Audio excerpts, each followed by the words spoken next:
you all know these properties of determinants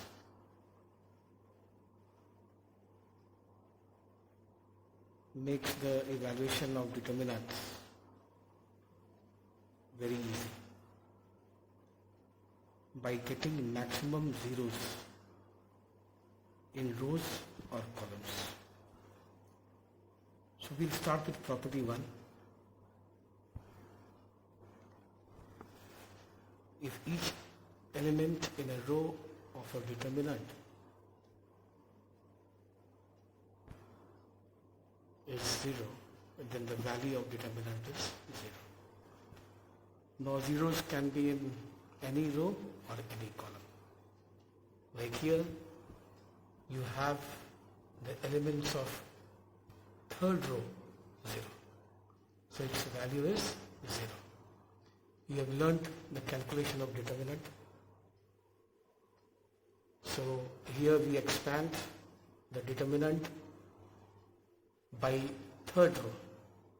The formula for finding determinant, you have already studied that, the value is 0. Next is property 2. If each element on one side of the principal diagonal, now this is called the principal diagonal, A1, B2 and C3. If all the elements on one side of the principal diagonal is 0, then the value of the determinant is the product of the elements of the principal diagonal, A1 into B2 into C3. A1 into B2 into C3. You can see the calculation here.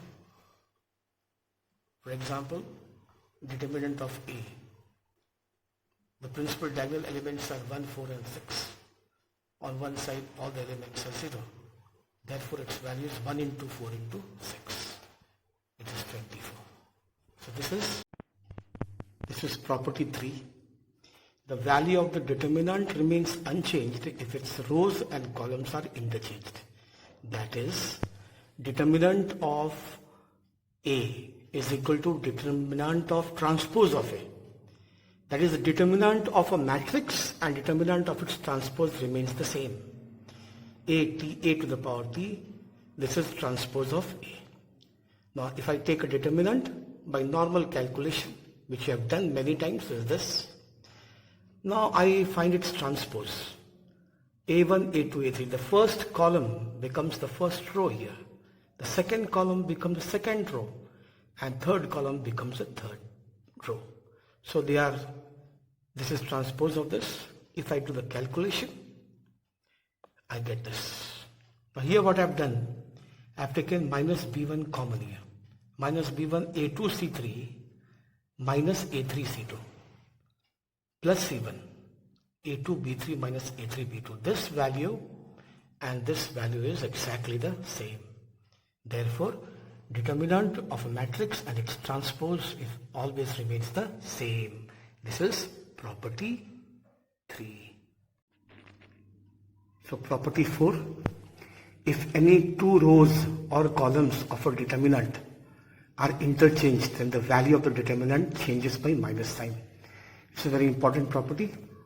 So you'll find I have taken two determinants and I have interchanged the first column and the second column, A1, A2, A3, here A1, A2, A3.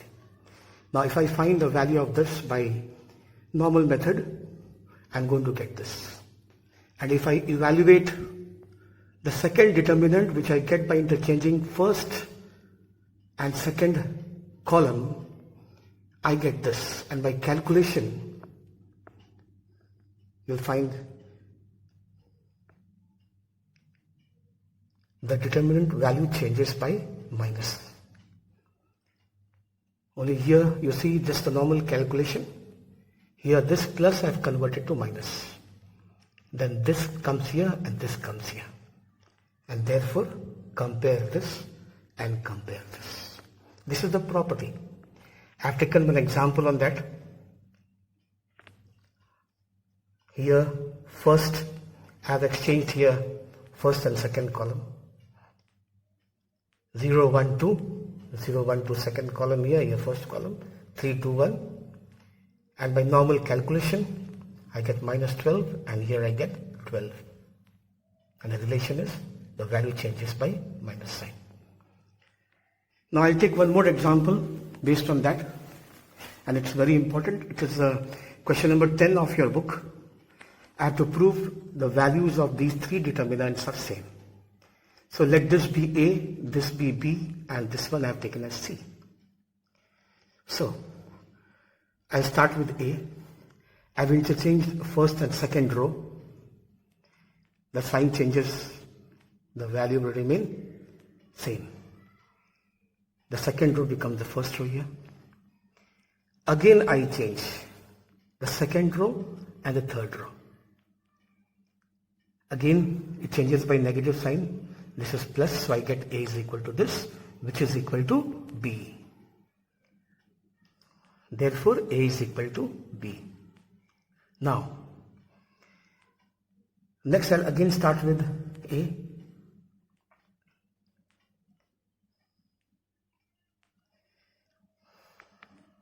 We know by property 3 that determinant of a matrix and determinant or the transpose of the matrix remains the same.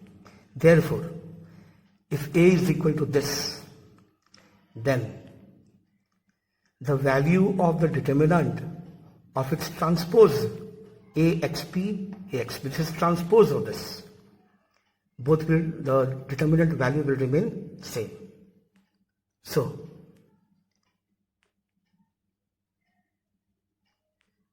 this is AXP, BYQ, BYQ. By changing the first and the second row, the negative sign changes by minus sign. Second becomes first. Then I change the first column and the second column. Again the sign changes. First and second column. YXZ becomes first and BAC becomes this. And I'll find A is equal to this, which is equal to C. So A is equal to B is equal to C. This is question number 10, exercise 4.2. It follows from property 4 that if any rows or columns of a determinant is passed over m rows or columns, then the resulting determinant is minus 1 to the power m into original determinant. So this is the determinant I have taken, original determinant. This I get by passing over the first column over the next two columns. This jumps over the second and third column. I get this. So I have to find the relationship between these two. So if I interchange first and third column, the sign changes. The third will come here and the first will go there. Again using property 4, if I interchange second and third, this will come here and this will come here, sign will again change. And I get minus 1 to the power 2. So this is something we get from property 4. Next is property 5. If two parallel lines, rows or columns of a determinant are identical, then the value of the determinant is 0. So you'll find here I have taken a determinant whose first row and the third row are identical. You know how to find the determinant? By using the elements of first row. By calculation I get 0. So an example, the first row and the second row are identical. If you find a determinant, its value will be 0. This is property 5. Next we come to property 6.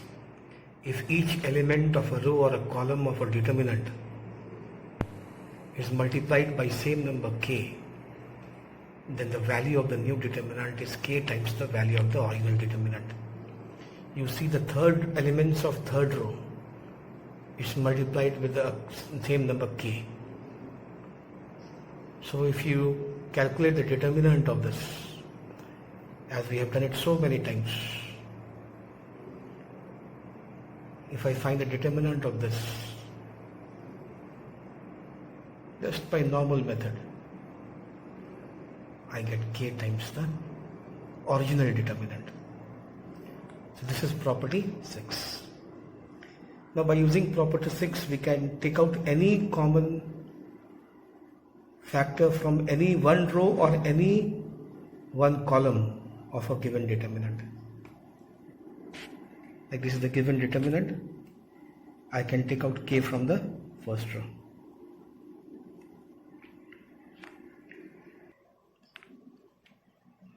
So if A is a square matrix of order n, then determinant of Ka is k to the power n into determinant of A, where k is a number that is multiplied to each and every element of matrix A,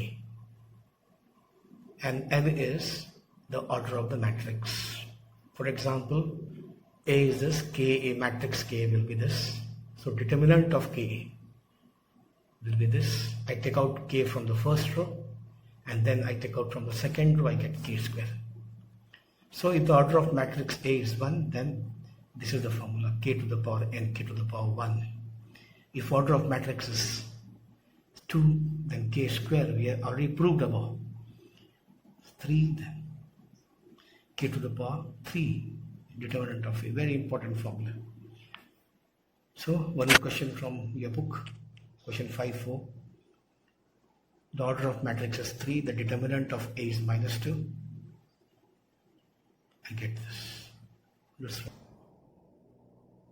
Then the determinant can be expressed as a sum of 2 or more determinants whose other rows or columns are not altered. So, very important property. This is the determinant, and the first column is expressed as a sum of 2 terms. We can express this determinant as a sum of 2 determinants, A1, A2, A3. We write here the second column and the third column remains the same, plus we write D1, D2, D3, the second and the third column remains the same. So this is property 7. Now there is a question based on property 7, exercise 4.2, question number 4 first. Now without expanding, you have to evaluate. You can see the question. The third column is expressed as a sum of 2 terms. First and second column will remain the same. First column, second column. Here we write x, y, z, and here a, b, c. This is by property 7. And then, since we know, here you find the first column and the third column are identical, so its value will be 0. And here the second column and the third column are identical, so its value will be 0. That is by property 5. So the value is equal to 0. Now we come to property 8. It's also very important, and we are going to use this to solve many questions. If to each element of a row or a column of a determinant we added the equimultiples of corresponding element of one or more rows or columns, the value of the determinant will remain unchanged. So this is the determinant, first determinant, and we express the second determinant, the first column of the second determinant.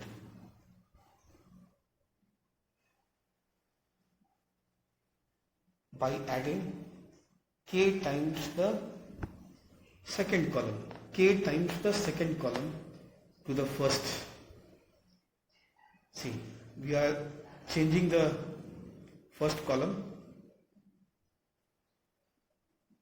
by adding k times the second column to the first column.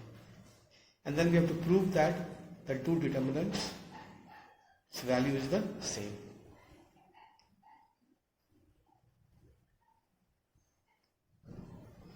So, by using property 7, here The second column and third column will remain the same. A1, B1, C1. And here again the second and the third column will remain same.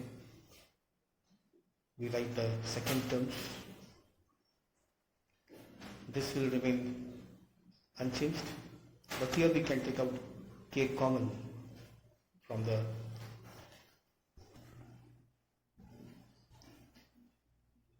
this is the original determinant, and this is by using property 5. Since the first column and the second column remains the same, its value is 0. Therefore, this is property 8. So this is property 9.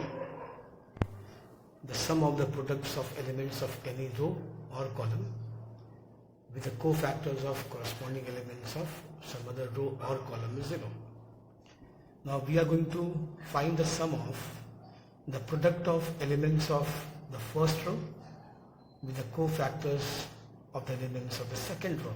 Means A11 into capital A21 plus A12 into capital A22 plus A13 into capital A23. So A11 is here. The cofactor we find this way, the formula, plus A12, its cofactor here, and if you simplify that, you get 0. Similarly, this is also equal to 0 and this is also equal to 0. A31 into capital A21, A32 into capital A22, A33 into capital A23 will also be equal to 0. And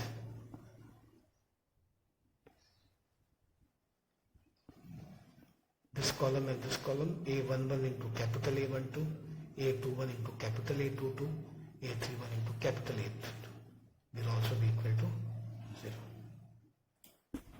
These are elementary operations. Interchanging rows, interchanging columns. This is multiplying each element of ith row of determinant by a number k. But here we also have to keep in mind that if we do this, we have to multiply the determinant with 1 by k and adding each element of ith row of determinant k times the corresponding elements of jth row. And here this one. These elementary operations we are going to use to solve the problem. So we need to evaluate the determinant without expansion by using only the property.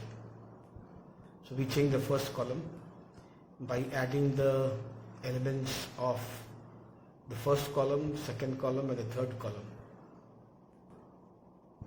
So this 6a plus 3b we get by adding a plus b, 2a plus b, and this one 3, 5, 6, 6a plus 3b.